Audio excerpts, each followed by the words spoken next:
बिस्मिल्लाहिर्रहमानिर्रहीम। अस्सलाम वालेकुम नाज़रीन।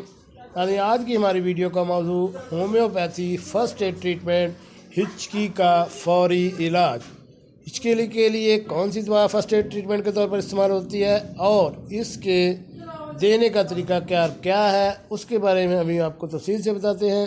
वीडियो शुरू करने से पहले मेरी आपसे रिक्वेस्ट है कि अगर आप मेरे इस चैनल घर का डॉक्टर पर नए हैं तो मेरे इस चैनल को सब्सक्राइब करें और साथ बेल आइकन का बटन भी प्रेस कर दें ताकि ऐसी मालूमाती वीडियो आपको बार बार मिलती रह सके। जी नाज़रीन, होम्योपैथी फ़र्स्ट एड, हिचकी और नक्सफहमी का डॉक्टर मोहसिन जटर साहब कहते हैं कि अगर तेज़ मसालादार ग़ज़ा खाने से हिचकी लग जाए तो नक्सफहमी का 30 के 3 ड्रॉप्स ज़बान पर डालने से हिचकी फ़ौरन ठीक हो जाती है।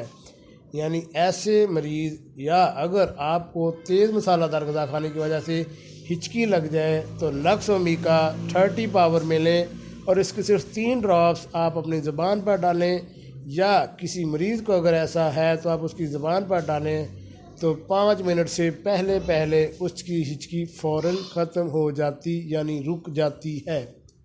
जी नाज़रीन, कैसी लगी आज की हमारी ये फ़र्स्ट एड ट्रीटमेंट मेडिसिन? उम्मीद है आपको पसंद आई होगी। मिलते हैं एक नई वीडियो के साथ। अस्सलामु अलैकुम।